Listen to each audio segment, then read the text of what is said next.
So your dad was there, Guillaume de Beck. The luckiest man in the sky, that's what we called him. The man they couldn't kill. And with us was my old chum Bull Peterson and that French lad, René. It never worked out why the frog flew with us. I was glad of the company.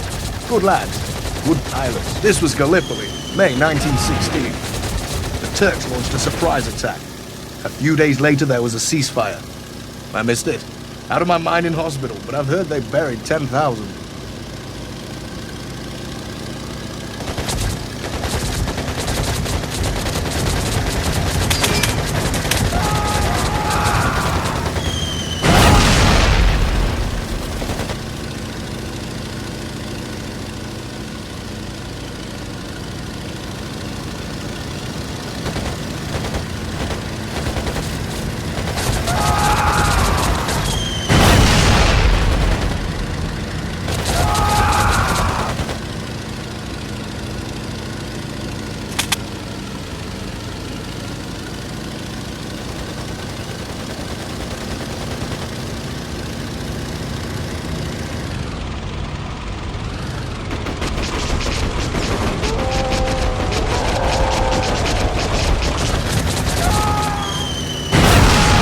McIntyre told me where to find you, by the by.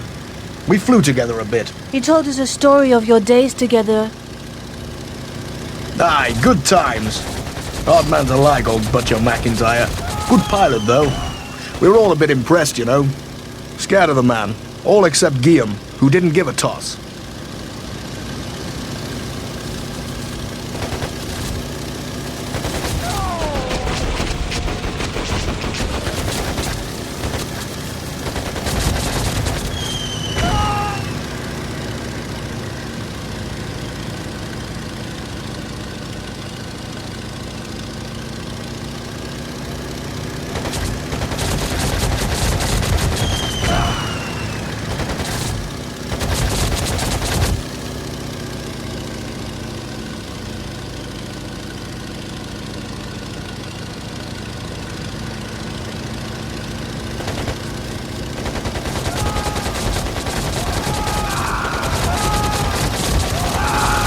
It was a stupid fight, Cape Helles. They just kept coming. We were trying to keep an eye on the big picture, trying to give the boys on the ground a helping hand. But we were kept very busy. One thing about your dad, he was a low scorer. We kept count, you know. Not seriously. I always felt that McIntyre sort of liked it. He went for the kill every time, no mercy for that one. War was a serious business for him. Like he thought he could win it, you know. My father didn't like to kill. Me and Paul. We didn't like the killing, but it's them or you. And those guns sprayed all over. Hard not to kill him. But your dad, sometimes he would get this mood going, sort of lyrical, in the clouds. And he'd force them down. Takes a lot of skill, that. It's easier just to spray and hit the gas, or clip a wing, or just chop the fellow up in his seat. But sometimes, in the right mood, Guillaume forced him down as best he could. Strange one, Guillaume.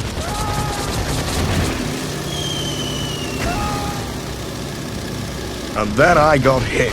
Had to limp back to land, my leg leaking like a broken jam jar.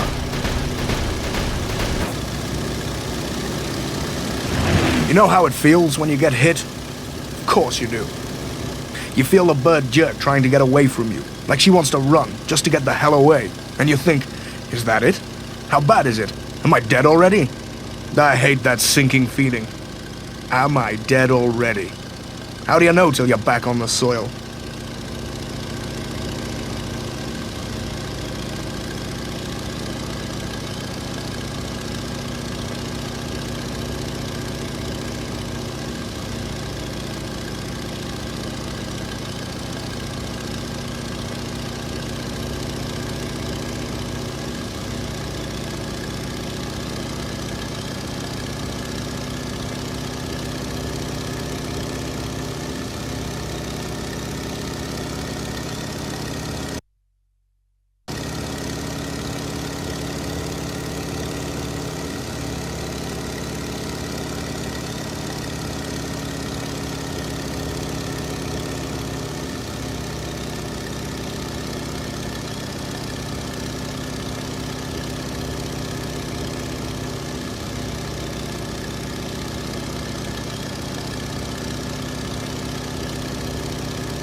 So when you get back on the soil, feels a bit special, that. Good times.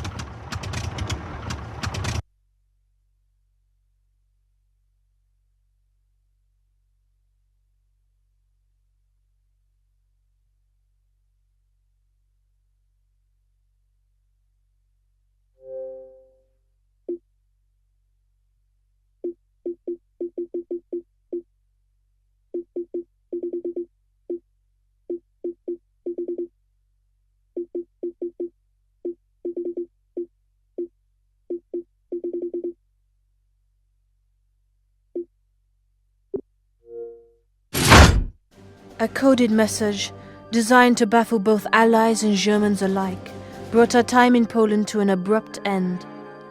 The militant fighters of the Maquis had personally requested our presence in France. I felt strangely honored. Our contact there was to be a woman called Ivana Marovich. Stylish and glamorous, her presence commanded respect from everybody in camp. Strangely, nobody could tell us anything about her. All we knew was that she was vital to the French resistance. It was Ivana who had asked for our help. Her manner was familiar, if somewhat cold. I suspected that she was, in fact, Night Owl, but her identity was clearly a closely guarded secret. And so we all proceeded as though she were a stranger. In Vercors, there had been an outbreak of influenza. What we laughably called field hospitals were rudimentary at best. And there was little that could be done to stem the epidemic, beyond isolating the sick. As the days passed, more and more people fell to the potentially lethal disease.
Welcome to Vercors, Didi. The Resistance sends many sick and wounded to the hospitals of this region, and the Nazis are preparing an assault.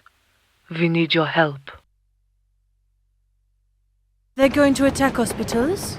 Bloody animals. Indeed. A Nazi transport is inbound, and the local resistance has prepared a desperate countermeasure. Fly ahead of the resistance train and destroy the junction points along the way. This will guide the train into a collision course with the inbound Nazi transport.